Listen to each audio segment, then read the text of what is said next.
ట్యునీసియా అధ్యక్షుడు కయస్ సయీద్కు వ్యతిరేకంగా ఫేస్బుక్లో పెట్టిన పోస్టులు హానికరమైనవని, దేశ భద్రతకు ముప్పు కలిగించేవని పేర్కొంటూ ఓ 51 ఏళ్ల వ్యక్తికి న్యాయస్థానం మరణశిక్ష విధించింది. ప్రభుత్వాన్ని కూలదోయడం, అధ్యక్షుడిని అగౌరవపరచడం, ఆన్లైన్లో తప్పుడు సమాచారాన్ని వ్యాప్తి చేయడం అన్న కారణాలతో మరణశిక్ష విధించిందని శుక్రవారం ముద్దాయి తరఫున న్యాయవాది తెలిపారు.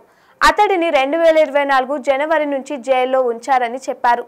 దొరికినప్పుడు పని చేసుకునే దినసరి కూలి అని, పని స్థలంలో ప్రమాదానికి గురి కావడంతో అంగవైకల్యంతో బాధపడుతున్నాడని తెలిపారు. తన బాధలను చెప్పుకోవడానికి పోస్టు పెట్టాడే తప్ప అశాంతిని రెచ్చగొట్టడానికి కాదని తెలిపారు. ఆయన విద్యార్హతలు చాలా తక్కువని, ఆన్లైన్లో ప్రభావితం చేసే స్థాయి కూడా కాదని చెప్పారు. ఆన్లైన్లో ఉన్న సమాచారాన్ని షేర్ చేశాడని, చాలా పోస్టులను ఎవరు పట్టించుకోలేదని తెలిపారు. ఈ వాదనతో కోర్టు అంగీకరించలేదు. ప్రజల్లో తిరుగుబాటుకు ప్రయత్నించాడంటూ కఠిన శిక్ష వేసింది. ట్యునీసియా చట్టాల్లో మరణశిక్ష నిబంధన ఉన్నప్పటికీ చాలా అరుదుగా దీన్ని విధిస్తుంటారు. చివరిసారిగా 1991లో సీరియల్ కిల్లర్కు ఈ శిక్ష వేశారు.